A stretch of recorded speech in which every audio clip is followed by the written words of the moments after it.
Good evening. Welcome, everyone. I see we have quorum, so we'll start the meeting.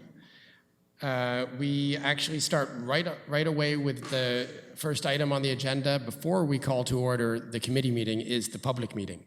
So this is the very first thing that happens. So the EITP committee will host a public meeting at 6 p.m. today to gather public input on the City of Kingston parking rate and fine review. So just to remind committee members, this is the public input section of the item, and as this is the only business item on the agenda, the deliberations are when we come to it under business. You can ask pertinent questions during the public meeting, but you'll have another chance to do everything when there's a briefing and during the deliberations. So the first item is really just for public input, primarily, just to remind the committee. So with that, we will start the public meeting. You have to read this? No, you don't have to read anything. So it starts with we'll have the briefing to start. Okay.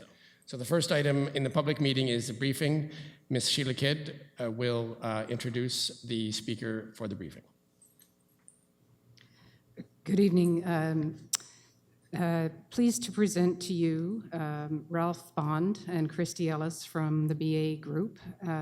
Ralph and Christy are the consulting team that we're working with the city to develop the parking rate review that you're going to hear about tonight. And I'm not going to go into a lot of detail because they're going to be making a presentation, and so I'll turn it over to Ralph and Christy at this point. Thank you. Thank you. So go ahead. Okay, thank you for having us tonight. I have 10 slides here to briefly summarize the study process we followed and the conclusions that we reached, and we'll try to keep it to that 10-minute time limit. So the main purpose of this study was to develop a parking pricing framework that would enable the city to continue to operate and maintain the system in a fiscally sustainable manner over the next 15-year period. And the primary way to do that is to maintain an annual revenue surplus position in the parking operations budget and to continue to contribute money to the reserve fund. Historically, the parking operation has been a self-sustaining financial entity.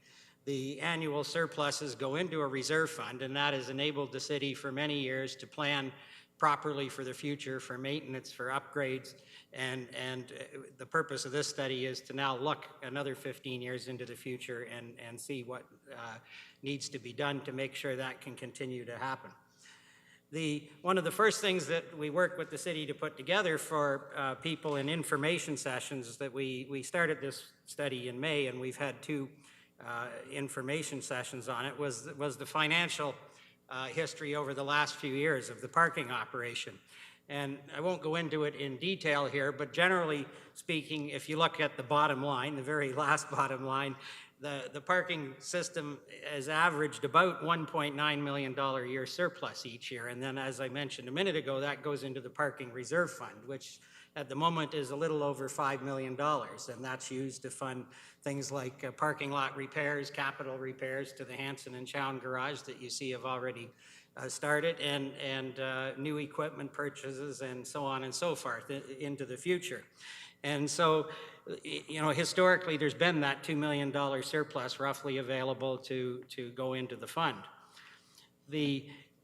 Looking 15 years into the future, we worked with the city to understand what capital repairs, new equipment, technology upgrades, and other expenditures needed to be put in place over a 15-year period. And you can see on the bar chart, you know, how those expenditures time out to 2030.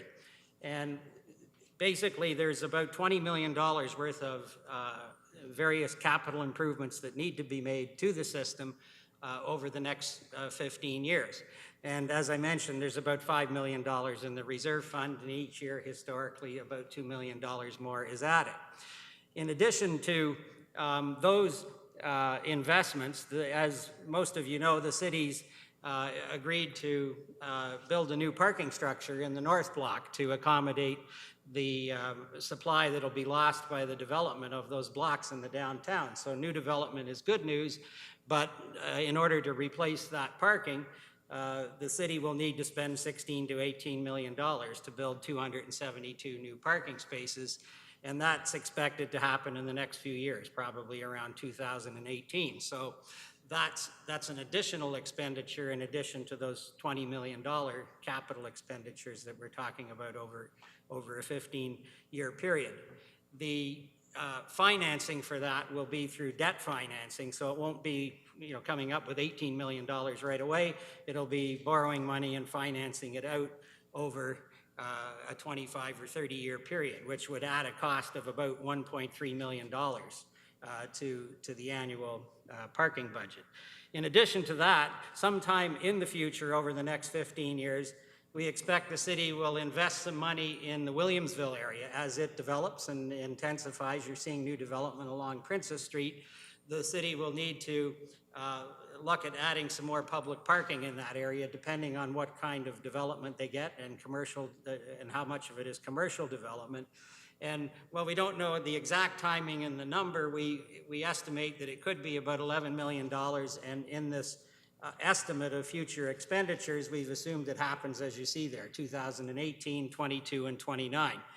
And in addition to that, it's likely that sometime towards the latter part of the time frame, probably around 2025, if you keep getting new development in the downtown, which is good news, and it displaces the existing surface parking, the city would likely need to build another parking garage, probably in the same range as the first one, $16 to $18 million.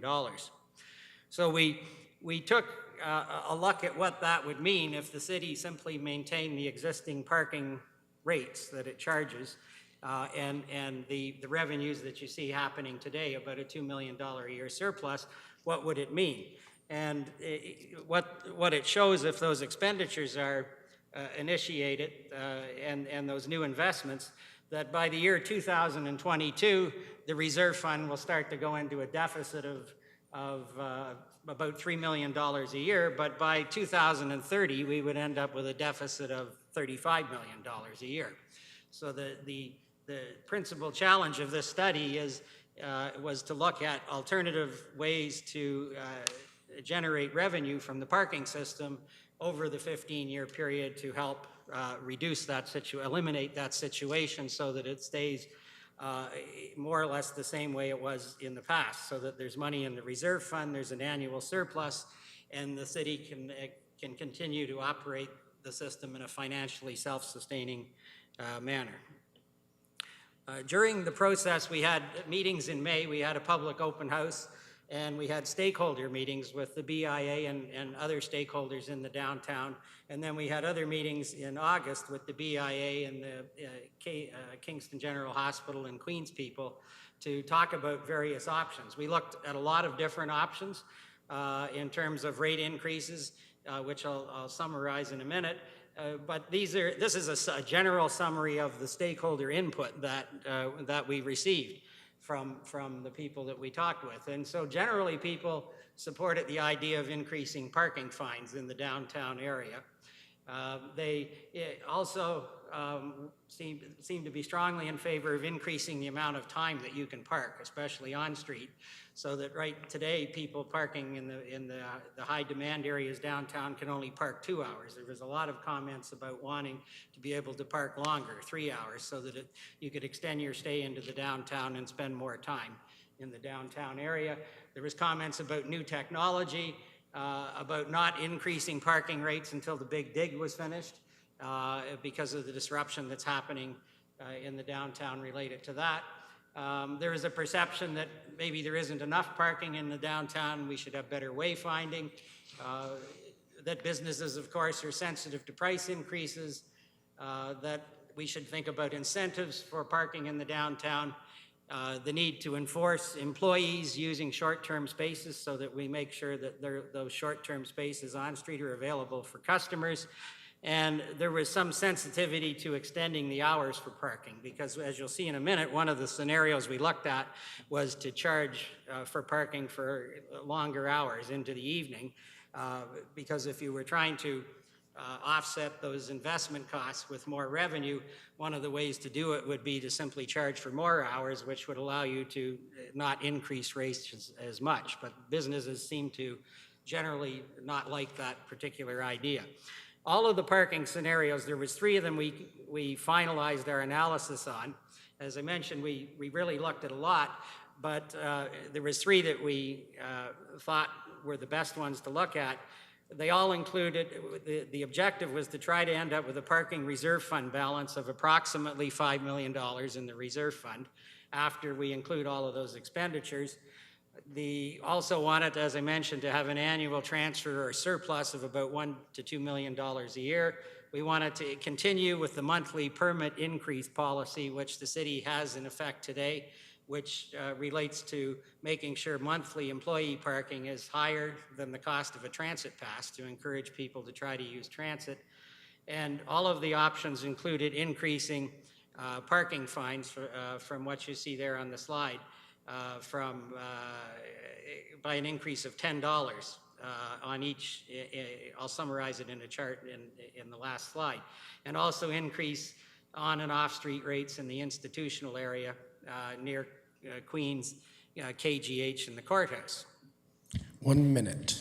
1 minute, my goodness. Okay, so there's the three scenarios in summary. We looked at 3 different scenarios. The first one looked at various rate increases we would need to achieve the target that we were trying to get to. And the other 2, as I mentioned, looked at extending hours and charging for more hours in the day, which would allow you to reduce the amount of the increase. And you can see each of them more or less achieve the objectives that we were trying to get to. The recommended scenario is number 1 because it meets the long-term funding objectives. It recognizes parking pricing is sensitive in the downtown, and it was generally supported by the BIA, Queens, and KGH. In addition to the rate increases, we also want to take the advice of the people we consulted with and increase the amount of time that you can park downtown from 2 hours to 3 hours in off-street lots, and 2 hours to 3 hours to 4 hours, and 2 hours to 3 hours in high demand areas. And so the other recommendation is to charge extra for the 3rd additional hour to encourage higher turnover for that 3rd hour. And people who really want to pay for the convenience, they can do that. And lastly, to monitor utilization and finances and adjust the rate increases into the future as required, because there may be some variation from what we think should be done. And this is a summary of the chart. I don't have time to go into it, but this is a summary of essentially scenario 1, the recommended approach, and the rate increases. And if we adopt that scenario, then the system will be financially sustainable into the future. That's the presentation. Thanks. Thank you very much. So now members of the public have an opportunity to give us their input. That's what this business item is for. The public meeting is the primary function of this item. So anyone from the public is welcome to come forward.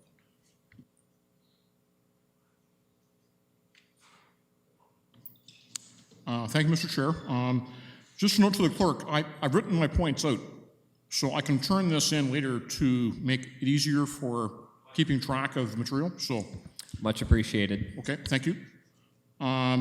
So I did attend one of the open house sessions and learned a lot from the consultants on that and from staff, so it's a valuable effort there. I've got 8 distinct points, and they are interconnected. So I'll go through them. I found it interesting from the presentation, and we saw it again on the slides tonight, that the city has been budgeting for a fines income in excess of $1 million for the last several years, and it's in fact averaged about $1.7 million for the last 3 years. And that amount is actually providing a very large percentage of the annual surplus that you're generating. So if that were to change in the future going forward, if people were to become more prompt in retrieving their cars so they wouldn't be getting fined, that would change your bottom line greatly. So might be a factor to watch carefully. Number 2, rates are very closely connected with supply, and need to be analyzed in conjunction with that. I think that's fairly straightforward to understand. Some proposed and ongoing developments, for example, the new Scotiabank building on the corner of Princess and Wellington, the Capital Condos project, which is proposed, and others, will have on-site parking installed. So this complicates the calculation of supply, which in turn impacts the rates. Okay, number 4, this is a point I made at the one of the open house sessions. I would advocate the design of an online app to provide for potential parkers the time of the moment availability in various downtown lots. I'm not sure if that kind of app has been designed elsewhere. Maybe we could, import it or lease it or something like that, or design our own. But I think that would be a valuable addition. If you're in the West End and you want to come downtown and you can check and see, oh, there's no parking, maybe you would take transit or maybe you would go somewhere else. But you wouldn't come down and be frustrated because you can't find parking. That's a complaint I've heard. So, be an example of innovation that we could, put forth. Okay, my next point is we're working in council and with the community on transit improvements, and we're actually in a transit review period right now. I'm very supportive of transit. I'm a transit pass user, and I'm encouraged with the transit improvements that we've seen. We've seen new routes put in, we've seen revised routes, and we've seen higher frequency of service, all very positive developments. So with the transit improvements, that is going to impact the interest in downtown parking. A friend of mine, for example, she takes the express from Redendale and she's downtown in 12 minutes to work. She doesn't have to drive down and park. So people I know like that. Those express routes are making a big difference. So I think monitoring and analyzing all of that data, I'm sure people understand they have to do that. Okay, I'm supporting the increased time length possibility for downtown lots, as described. I'm in favor of that. People want to have that for whatever reason that they're downtown, then that should be available if the supply is there, and I think it is.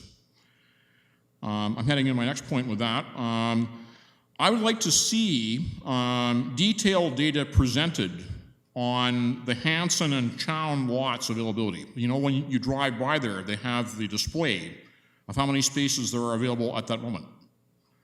If it's 74 spaces or 196 or whatever, it's displayed there.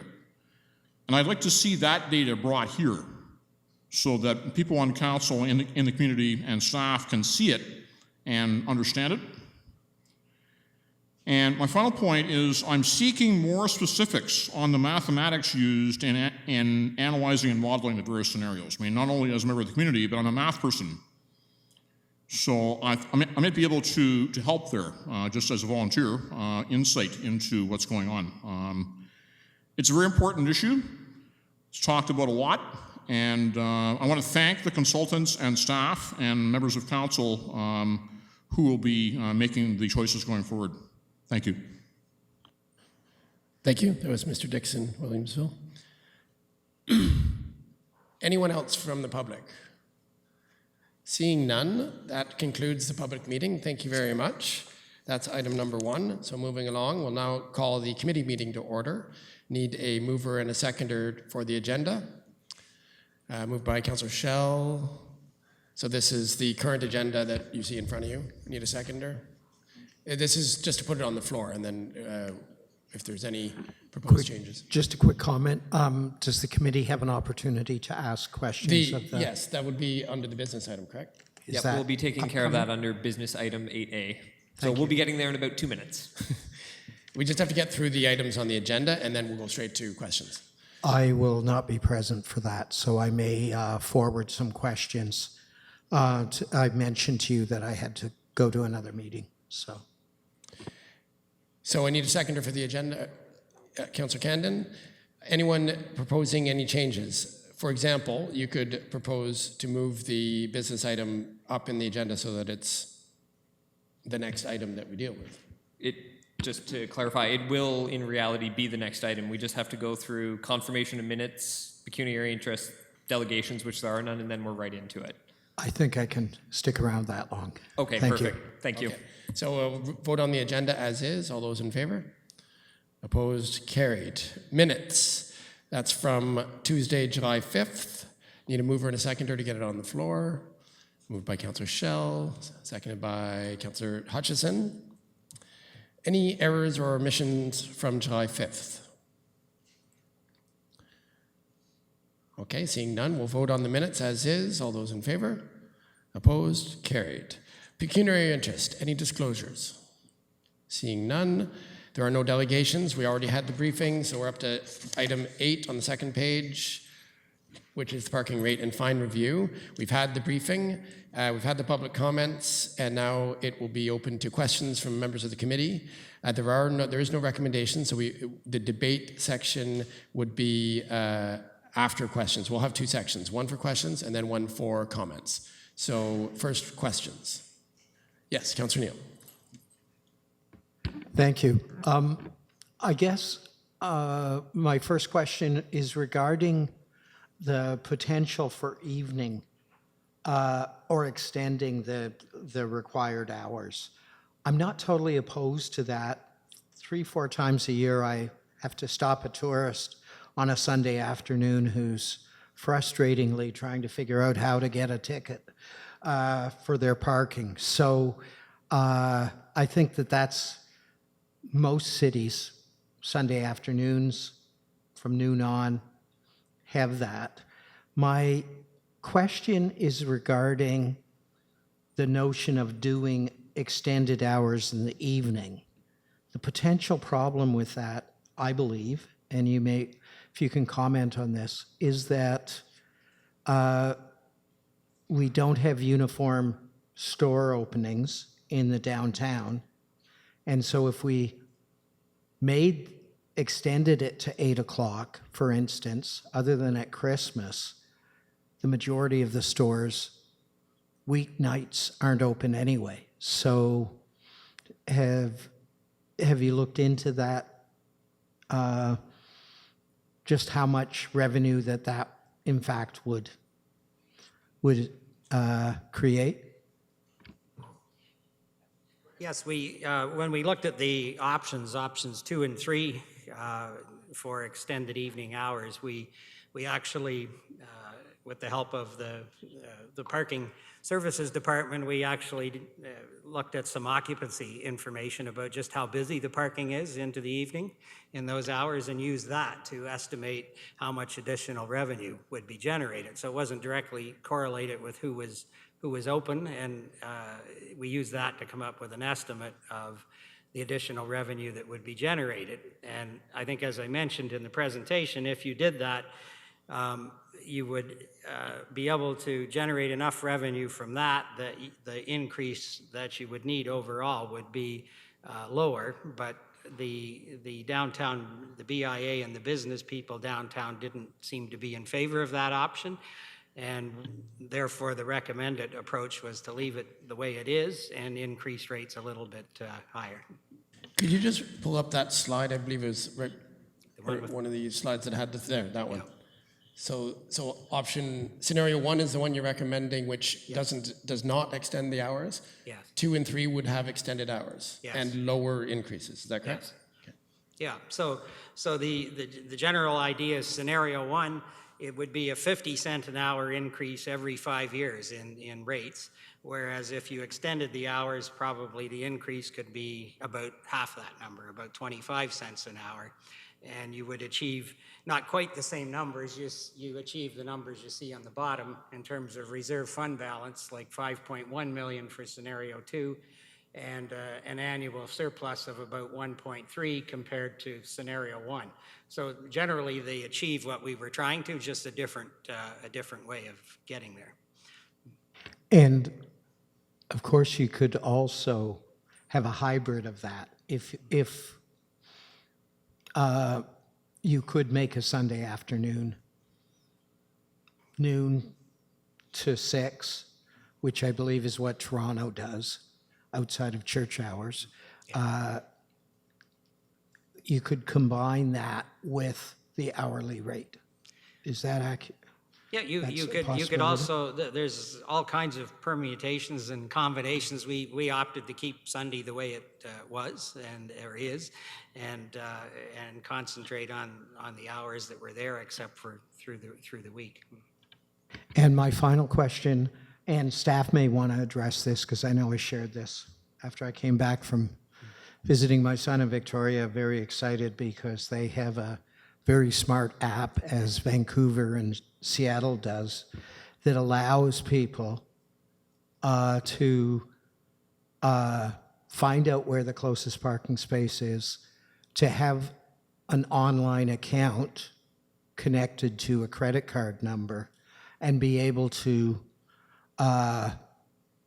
appropriately reserve that spot or use that spot and renew it if they're stuck in a restaurant or a movie longer than expected. Have we looked at that, at any of those kinds of apps? And we are proudly claiming to be one of the smartest cities, and that's an app. Yes, there's an allowance in the budgeting to implement something along those lines into the future, into the next 15 years, presumably sooner rather than later. The details of that weren't worked out as part of this study, but you're right, a number of other cities are looking into it and doing it.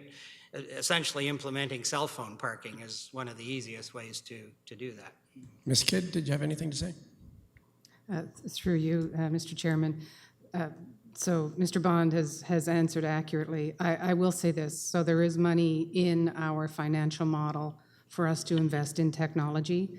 Much like we did in transit, we need to start with looking at what are all the technology options that are available to this service area, and then prioritize them in terms of which ones make the most sense for Kingston.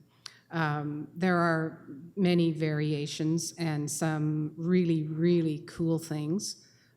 They also cost a significant amount, so you'd have to make a significant investment. So apps like being able to extend your time using your cell phone and things like that are probably more likely a Kingston horizon. It was big news when we were able to display how many parking spaces are still available in the Hanson and the Chown. When you get into looking for apps that give you real time and the ability to reserve, then you're into signals and things in pavement and stuff like that. So it's we could do a whole number of things depending on what we want to invest. So suffice to say, at this point, we don't know what it is, but we know that there's some technology that would help us to have a better customer experience at the end of the day. Thank you. Thank you very much. Any other questions from members of the committee to the consultant or to staff? I saw Councillor Canton next. Thank you, through you. I'm just interested to hear your comment on just myself being willing to endorse this, but also not be committed to following through with it. The reason I say that is because 2024 and 2029 are very far away. The needs and wants of a community will be significantly different. I know that a lot of kids these days, people say that kids don't wear watches, they don't rent, or they don't have cable at home, and they're not going to own cars. They're going to do car sharing, public transit, all these different things. Who knows how that's going to look in the future? I have absolutely no idea. So I'm happy to endorse the recommendation based on the logic that we have today, but my concern is that the needs and wants of the community, even 3 or 4 years from now, could be significantly different depending on a multitude of things that could potentially happen. How do you feel about those comments? Ms. Kidd. Thank you, through you, Mr. Chairman. We agree. So, Councillor, for this evening's presentation, we are not making any recommendations. After we finish our public input, we intend to actually come to committee at the October meeting with a recommend report.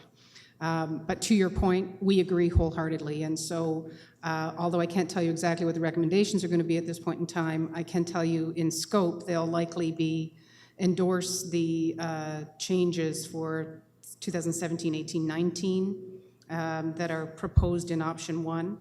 And everything else is a financial model, and we know it changes. So then we will be looking to upgrade our model before the next round of 2024 or 2029, and we'll continually do that. We'll find that some expenditures shifted out a little bit. There may be some new things, but certainly technology and the whole way transportation is changing because of technology needs to be factored in. So we wouldn't be looking for a recommendation or presenting a recommendation that asks council to commit to 2024 and 2029 anyway. Right, okay. Thank you. Okay, so question from Councillor Hutchison. Thank you. I'll just say that I think in 10 years, the cars will be finding the parking spots. My support would go to something that tells the people in the West End there is parking. I mean, other than Ms. Kidd telling them repetitively 4 or 5 times a year. So we could put her on television. That's, I keep saying we should advertise on television. So anyway, my more serious, well, may not be more serious if Councillor Kenton is correct. Question is to do with the duration of stay. That was the one place where I thought, does the logic actually follow?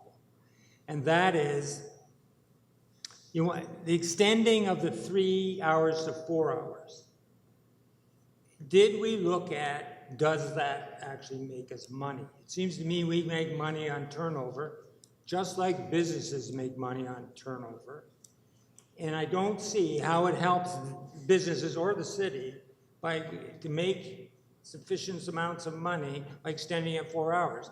And just following on the public comment that we get a lot of money from fines. I was a bit shocked to find out how much we were making, but I guess if you do the crime, you have to pay the fine. So that would mean to me that the fine total would go down. So have we done any of this analysis? That's my question. And how does that, if we have, I mean, there might be models you can just fire this stuff through. So Yeah. Yes, we have considered the impact of that on the fine revenue, and we've assumed that it would drop into the future. The extension of the time limit, it's really hard to pin down depending on the city and the characteristics, but we've assumed in the model that it actually doesn't generate any more revenue, but what we found is it takes away a lot of irritation of a lot of people who constantly complain that they wanted to stay and spend some more time downtown, but they couldn't, and they end up getting a fine for it. One of the, I guess in the studies that we do all across the country, one of the most common complaints that we get from customers and business people is that particular issue. You know, some of them say, for example, I go to the mall, they don't tell me I can only stay for 2 hours. I go downtown, I can only stay for 2 hours. So it's really, in my opinion, a customer service issue. It's not a money generating issue. It's trying to keep those people happy, and the BIA in this case brought it up over and over again. But we don't think it'll generate, we're not factoring in any revenue increase, and we're factoring in a drop in fine revenue because of two things, that and also the increase in the fine rates, which we think will lead more people to comply with the regulations, which again is a good thing if they actually comply with the regulations. Ms. Kidd wanted to follow up. Through you, Mr. Chair, the fine revenue that we show in the financial summary for the 2013, 14, 15, that's total fine revenue that's generated because it all just get bundles into the parking department. Fine revenue specifically related to meter violations represent only a portion of that. Paula's looking for the exact number, but I think from memory, I think it's somewhere 55%. So not all of the revenue that you see is related to expired meter and those types of things. That's number one. The other thing is that's not a net number because we have expenses to be able to operate a parking enforcement department. So just because we're showing that's the revenue generated, That's the gross revenue, so we have to net it off that. So it's not, you can't draw the conclusion that the amount that's going into the reserve fund is the fine revenue. That would be incorrect. I would also say that we are not in the business of trying to make a profit. We are in the service business in parking, and we have to be financially responsible because we are a cost center. And so we didn't just look for solutions that will generate the most amount of revenue for us. We would have a very, very different report. We are looking for solutions that help us to, customer experience is important to us, the inventory management and control. So the question about, is there rationale, does it make any sense to extend the maximum stay time? And for that, we have to be concerned about turnover because we're looking for turnover in particularly high demand areas, not so that we can make more revenue, but so that someone's looking for a space. In an ideal parking situation on street, there would always be one space open in every block. That's the sort of 90% occupancy target. So we're trying to balance all of those things out. And in the full report that the consultant has done, they do talk about we could extend it and we could try it in areas and not just do a blanket, try it and see what that impact actually is on turnover. And that's why it also is associated with, if you're adding an hour to the high demand from 2 to 3, add it at a higher price point and a premium price point to discourage someone from just staying, hopefully. So I just wanted to add that information because it can be a bit complex. Did you have another question, Councillor? Yes, I do. Here's what I think will happen. I think that employees will pay and then pay again. You only have to do it twice a day. So I'd like to know who these people who are complaining are, what your demographic profile are for them.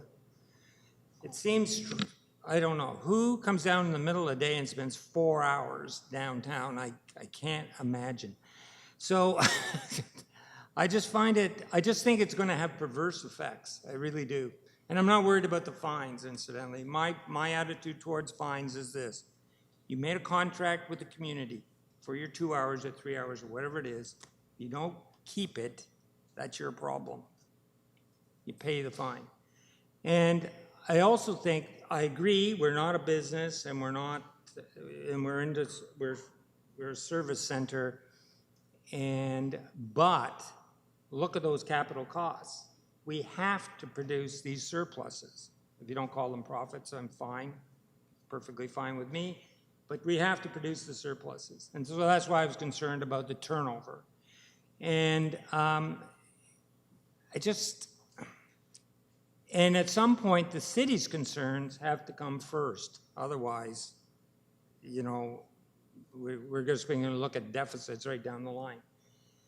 And then the more we develop, the harder it's going to get. So, and I know staff knows this stuff backwards, okay? So I'm not arguing against you. I just think, I don't think the duration, the staying time past 5:30, increasing that, I think that will probably have the worst effect. And you can respond to any of this if you want, because presumably you've done analysis of every one of these aspects. Personally, I just see that psychologically that would be the worst part. And I don't see how going to 4 hours helps us. Because we do need to produce these funds, and 3 hours is a lot of time, in my view. And I also think psychologically, if you think about it, increasing the amount of time to get to the 4 hours sounds like a really marginal argument to me. Like, well, you got your 2, you got your 3, okay, what the heck, I'll do for the 4. I just don't. It takes some more sales. Sounded like you're attempting to debate the assertion that we need to extend the hours. I should make it clear the consultant I'm just asking him if he's got, some backup evidence for this. Well, he said it was the DBIA it was asking for that, is what he said. They can ask, but, it's my job to ask for evidence. I could just add one comment to it. I understand your concerns. I hear those in the other studies we do. And the people generally who need the extra time are the people that are going to doctor's appointments, business appointments, going to lunch, and then doing something else at the same time. And as soon as you try to go to lunch and do anything else and you can only park 2 hours, you can't do it. And for instance, we just finished a study in Saskatoon, and one of the biggest issues was exactly this subject, and the primary complaint was from merchants that they were losing. There was even hairdressing appointments because they take more than 2 hours. They may not take 3, but if the person is going to get a ticket for $20 on top of trying to get their hair done, that's it. I'm going to go to the suburbs. So it's not all of the shopping trips, but it's those kind of shopping trips, and those are the complaints that people seem to get most irritated about. But it does reduce the availability of parking and the turnover. But generally, if you allow, I do also a lot of work in shopping centers, all the big shopping centers across the country, and the longer people stay, the evidence is pretty clear in the big shopping centers, the longer they stay, the more money they spend. So it may not be parking money, but it's business revenue to the people that are around in whoever they're visiting. So that's all I'd say. So did I see in there an extension from 2 to 3 and from 3 to 4? Yes. Or was I mistaken in that? The extension was 2 to 3 on-street parking, and an increase from 3 to 4 in some of the off-street parking lots. But we just go from 2 to 3, an additional hour in the high demand areas only, in the downtown core. And again, the more subtle recommendation was to try to maybe do it in stages and monitor it to see what the effects are. Again, in Saskatoon, when we did it, the BIA and the city there agreed to implement it everywhere in the downtown except for a couple of streets and see how it worked out. And so sometimes you can do it in stages. I would just say that going to the 3 might make sense. It's what I'm mainly concerned about is the 3 to the 4. That's what prompted my comments earlier. I mean, personally, I find, and since I represent downtown, I'm down here a lot, that it works out pretty well. You can usually find a spot without too much trouble, but it's not like it isn't 95% full, usually. There's 1 or 2 spots, right? So, and so at some point, the public interest has to take some kind of precedence here, or otherwise the whole system starts to fall apart. So that's my concern. Thank you. Thank you. Oh, Ms. Kidd wants to address this issue as well. Sorry, through you, Mr. Chair. So just to clarify, because there was a lot of discussion there, the consultant's report is suggesting that we could look at where we currently have a 2-hour maximum stay on street in the high demand areas, adding 1 hour. In the parking lots where we currently have a 3-hour maximum, adding 1 hour. And we have a number of city parking lots today that do not have a maximum stay. So you pay for as long as you happen to be there. Just wanted to make sure that it's clear the distinction between on-street and off-street in the high demand. Thank you. Yes, Ms. Nichols. Through you, Mr. Chair, in addition just to that statement by Ms. Kidd is that the 3rd hour on-street would have a higher rate of a minimum of 50 cents more. So again, encouraging that turnover. I just also want to share with you some of the, a brief little bit on some data we collected from our existing transactions. Now this is data from our pay and display meters. We took a week in May, which is an average week. It's not in the high tourism season, but it's not in the low winter season either. And more than 50% of the people, even though they could purchase for 2 hours, didn't. So yes, there were 20% did purchase the full 2 hours, which means 80% didn't. So it doesn't mean that all of a sudden 20% are now going to purchase 3 hours. Anyway, some interesting info for you. Thank you, Ms. Nichols. And just a quick aside on the subject, we're getting this as an anecdotal submission from the BIA of stories they're hearing that they're passing on to the consultants. It's anecdotal by nature. People complaining about something that happened to them. Anyway, Councillor Schell. While the discussion was going on, thank you, I just started writing down a few things that I would do downtown. Now that I'm free to park, it's not so difficult, but when I needed lots of parking.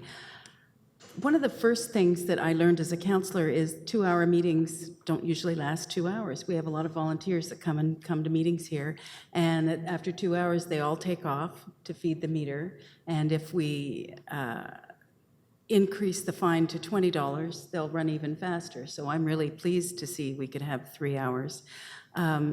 Downtown, a meal and a movie at the screening room, because they're on in the afternoons. The walking tours that we want tourists to take. Thousand Isles boat ride. I mean, there's really a lot of reasons that a 3-hour opportunity, I think, is an excellent idea. 2 hours is just kind of short. So I'm very supportive of that. And yes, I'm one that would often buy half an hour because I'm just running in and out. So to have the opportunity to have 3 hours, I think, is excellent. Thank you. Okay, and I do want to give the committee a chance to talk to each other like that, but before that, I have a couple questions of my own, just as councillor for another downtown district. First of all, this regarding this constant pressure from the BIA about they treat it as gospel that if you put the rates up, they will lose business. What have your studies shown? Our studies show that sometimes there's an initial reaction to it, but usually what you see happen is that they don't lose business. People start to look around for alternatives, so they will go to the cheaper location and walk a little further rather than pay the higher rate if they're really price sensitive. There's it's a big fear. There are some people who respond fairly dramatically to price increases, but most people. If you ask them how long they stayed and how much they paid for parking, if say they went in a garage where you could park as long as you wanted, most of them don't remember.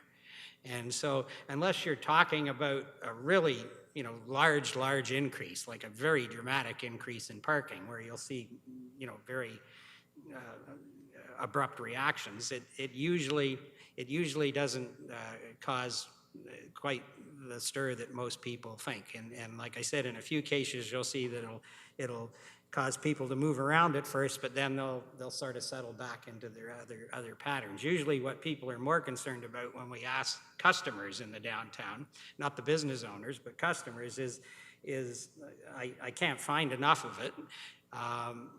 And some of them are very in tune to, I need some on the street. I don't really want to park 2 blocks away. And I want to know that I feel safe and secure in the facilities that I'm in. And price, again, as long as it's not out of line, is usually 3rd or 4th down the list of their concerns about parking. That's good to hear. Maybe, and as a follow-up, maybe I'll ask Ms. Kidd about the sort of big picture about the reason that the high demand locations need parking increases. And like that's an assumption at the beginning of this whole study, that we need to also at the same time find revenue for the infrastructure that we've committed to, but there's also this overall strategy to encourage people to find alternative modes of transportation in the first place, such as transit and active transportation. So could you just sort of explain how rate and fine increases in high demand areas help us achieve that goal? Thank you. Mr. Chairman, the rate and fine increases that we're looking at are supportive, we think, of the public transit promotion that we've been trying to do. I certainly wouldn't bring forward a recommendation on anything that wasn't. We skimmed over a little bit because Mr. Bond was trying to get through his presentation on time, but we did talk a little bit about maintaining the existing policy and practice that we have for monthlies. And so we have many types of customers that use the parking supply. The commuter, which is our primary target audience for our express service, We've had some wonderful success with converting those, and we will continue to control the amount of supply available for commuter permits and the prices. And those prices typically go up 3% in accordance with fees and charges every year. And we also have price adjustments that come by way of just demand in a particular lot for permits. So that's one way. But also the prices. We're trying to find that balance between not creating a great deal of dissatisfaction, having reasonable pricing, reasonable service that accompanies that, reasonable fines and fines that actually encourage people to comply versus just taking a chance and getting a ticket, and then ultimately looking at what we need from a financial perspective. But probably the biggest thing we can do in terms of maintaining the proper balance for our transportation system is making sure that we don't oversupply. So anything that we've identified for new parking supply is basically allocated to just replace what we expect to lose through the development of surface lots, and nothing that's going to generally provide a net new number overall, other than in the Williamsville area, but that's sort of a whole different area and needs to be treated somewhat differently than the downtown does. Thank you. I have another question on a different topic. It's more of a fact-checking type of question because I'm not sure what it is. It's based on what's in the report from their consultant around the proposed parking garage at the South Block area there, where council supported the sort of partnership with the downtown developer to create a parkade at a price at what we were told is $18 million. But in the report, it says an annual debt finance cost of $1.3 million a year for 30 years, which, if you do the math, is $39 million. And I'm wondering how that breaks down, and why is it more than double the price that we were told originally at the $18 million? Is that just from financing fees, the extra, like it more than doubles the cost over 30 years if you go that long to finance it? Is that all it is? So two things. Council approved a capital investment of a maximum of $18 million. The price range was actually 16 to 18 with a maximum of $18 million. And that was approved and is an expenditure, but there's not enough money in the reserve fund. So like many major expenditures like that, we debt finance it. And so, you don't borrow money for zero financing usually. So some of that would be, so the one we factored about, according to our finance department, I think it's a 30-year amortization period, might be 35, I could double check that. But 18 million is approximately $1.3 million a year. The reason it doubles later on is that we've also added a second investment of a similar amount in and around the 2025 timeline, knowing that the initial investment that we'll make will help us replace what's lost from the 2 blocks that Homestead are going to be developing. But there are other blocks and other surface parking lots in the downtown, particularly in around the North Block area, that also we expect the Homestead development will be a catalyst. There will be other development in there, and we will lose those lots as well. So right now, it would have been irresponsible if we didn't model something in to our financial forecast for that, depending on the year and what materializes. But that's probably what you're seeing is where it looks like it doubles. It's because of the second investment. No, it's just from doing the math. If you take 18 million divided by 30 years, it's 600,000. 600,000 times 30 is 18 million. 600,000 a year would be the cost without financing if we had that capital cost in reserve and we just doled it out over 30 years. If we don't have it, we have to borrow some of it, but it seems excessive because 1.3 is more than double of 600,000. So you're saying that if we go over 30 years, that 18 million parkade is costing us 39 million. That's 1.3 times 30 years. So I don't understand why the financing cost is more than double of the raw capital cost. Okay. That's the number that we're provided by finance. I will just double check with them to ensure that is an accurate number. you may have already answered. If that 1.3 actually includes the second investment for another parkade, and that's how we get there, then it would make sense. But it doesn't make sense for just the one parkade, because then we'd be paying an annual financing cost of like 12% or something, and that's not the case. We'll double check that, and so our intent is when we come back, I can either circulate an email, but we can also address it when we come back in October as well. It's something I have in common with Mr. Dixon. My father was a math professor, so. And that sort of, I guess we're going to get into the discussion, but that sort of feeds into what Councillor Camden was saying about not committing to large expenditures in the future for capital if we don't know we're going to need them. And I think that's where I'm totally on the same page. I'm not sure with the changes that we're facing in transportation that we were going to necessarily need another parkade in the model. It would be irresponsible to not model for it, but I think that's something we need to still debate in future strategic planning or future budgeting sessions, whether we're okay with that kind of expenditure for something that might be changing and where the costs might actually be coming down because of technology. So anyway, with that being said, I don't know. Now the floor is completely open for comment. Further, amongst ourselves, further questioning is still in order. We will be the ones debating this at council one day, so this is a good chance to wrap our heads around the core subject. So anyone has the floor, whoever wants. Councillor Hodgson. First of all, I think it's a good review, okay, despite what I said. It's my job to give you a hard time. And I am concerned about the things I said. Just on the capital issue, I'm assuming that's just an amount that's projected out. And I think you are being responsible by projecting the extra capital cost of another parking structure. And it's not just that one, there's the whole Byron lot issue as well. So the only comment I have about that, and I don't want to open up a whole bag of cats here, but there's an opportunity cost with other projects. If we're paying out 18 million and it turns out to be 39 million over time, then presumably the other one wouldn't necessarily have to be as big, but who knows? So there are lots of favorite projects out there that people have. And parking is one that you can't avoid at a certain level. Of course, depending on what the technology is, as has been pointed out a couple of times here.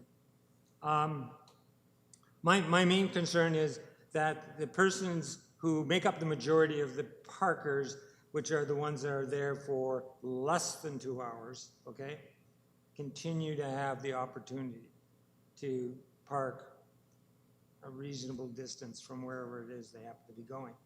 I don't mean in front of the shop like some people think, but and the other thing is that I don't know if there's any money here. This is a question, I guess. I'm a big proponent of making the parking structures more attractive and more clearly safe, especially for women. And I don't know if you've factored in any expenditures for that. If we want to attract people downtown, you heard the consultant say safety trumps, it doesn't trump, but it comes in ahead of price, right? And so did we do that? I wouldn't be surprised if you did, or you didn't, actually. Ms. Kim? Through the chair, certainly the design of the homestead garage that's being proposed, and any garage that we would design and develop going forward would certainly look much different than our existing garages, which are 40+ years old. And safety would be a key component. As a matter of fact, we're working now to develop design guidelines for public parking structures, and that would be a new standard for us. That's good to hear. My comment on that is that I really would like to see us improve the appearance of the Hanson. We took down the paintings, which were probably superannuated, but the artistic types are laughing over here. They were awful, okay. Well, but they had a nice sentiment. But they would look nicer, people would be more attracted to use it. And I'm not saying staff has this in their budget, but I do think it's a really important thing to do. And what was the other thing that was said? Anyway, that's the general thing I wanted to say. My concern, I'll repeat it, about going from 3 to 4 hours, I think is a bit excessive. And I didn't mean to say it was just employees. There are city employees and people that need to find a park because they live so far away and we've only got so many parking rides. So anyway, I'm probably in favor of scenario 1. That's what it probably boils down to after I listened to everything. But we're not voting on it, so I don't have to put myself on the line there. So I won't. Thank you for your comments. Any other councillors wish to say anything further at this time? Remind the committee this will be coming back, as Ms. Kidd said, with probably a recommendation at our next meeting, and then to council after that. Your last comments made me think of another question, which is the commuter. So the commuter. So the risk. To me, the most valid thing you said about the 4-hour limit is that 2 times 4 hours is 8 hours at a standard workday. And I'm thinking specifically of the commuter that might use the downtown parking supply because they work in a downtown shop. Now, that kind of commuter is absolutely the one we should be targeting with our overall strategy, just like the commuter at KGH, which is working great guns for the uptake of the Transpass at KGH. So that commuter could just, if it was 4 hours, could just park on the street, or it's actually, this would be on a lot, park at a downtown lot and renew once, and they're through their day. So they could go on their lunch hour, feed the meter, and they've got commuter parking in the downtown in a high demand area for the rest of their working life. So I'm just wondering if that angle was considered in this report and by staff.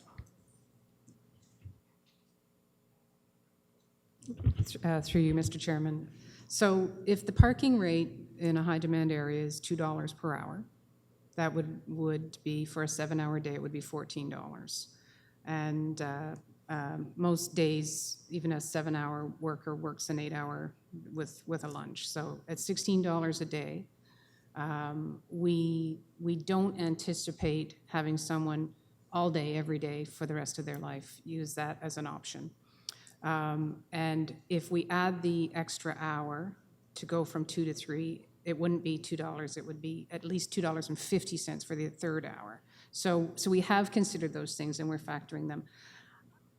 We are also a little bit nervous about what happens, and so I would say that if we come forward with recommendations to extend the time of stay, we will probably do that on an incremental basis, and perhaps not on street blocks where we know we have to see the quick turnover, and not on street blocks where we know we tend to get a lot of employee parkers. So we will make cautious recommendations on that front as well. Thank you, that's reassuring.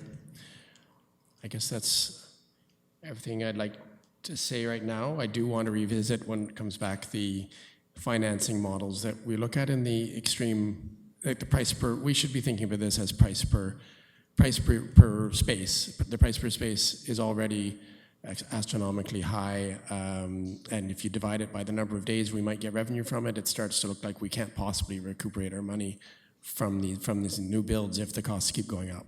So that's what I'd like to sort of leave you with from my point of view. If anyone else wants to say anything, this is your last chance.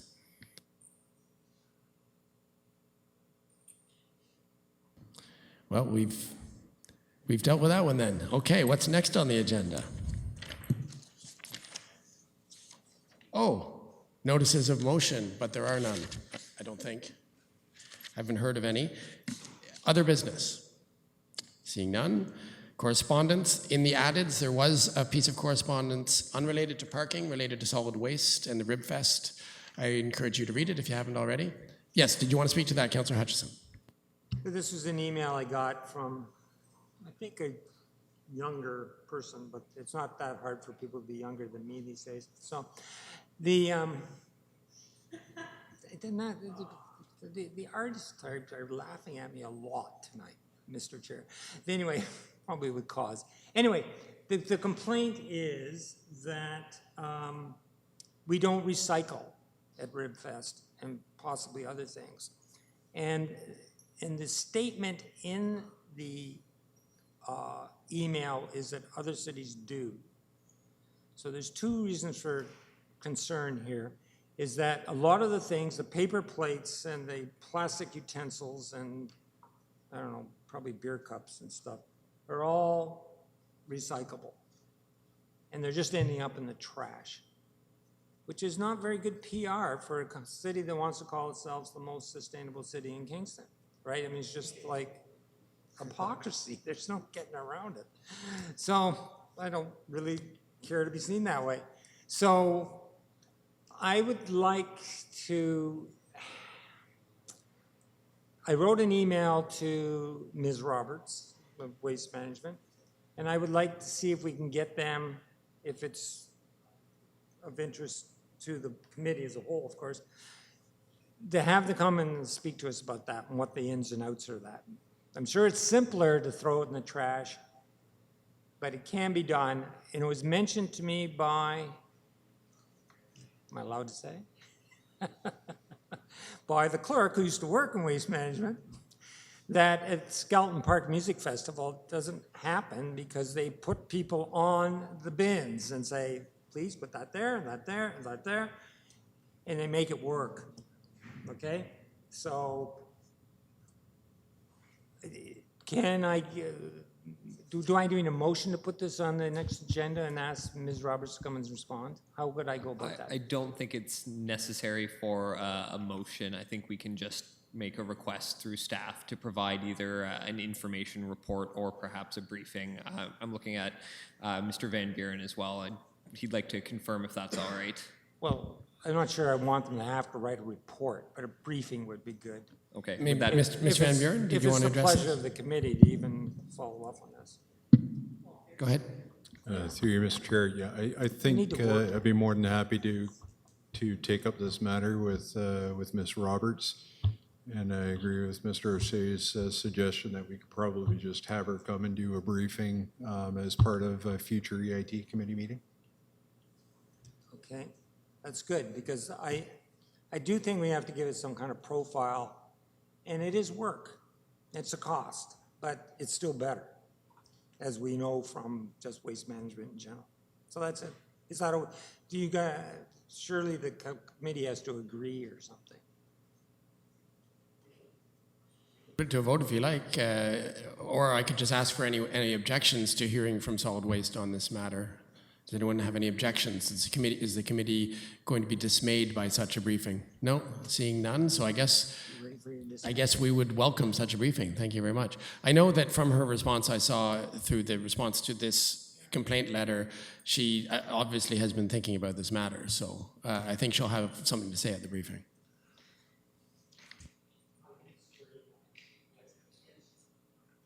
Maybe I can forward you the response. Maybe you weren't, for some reason, not copied in it. I can do that.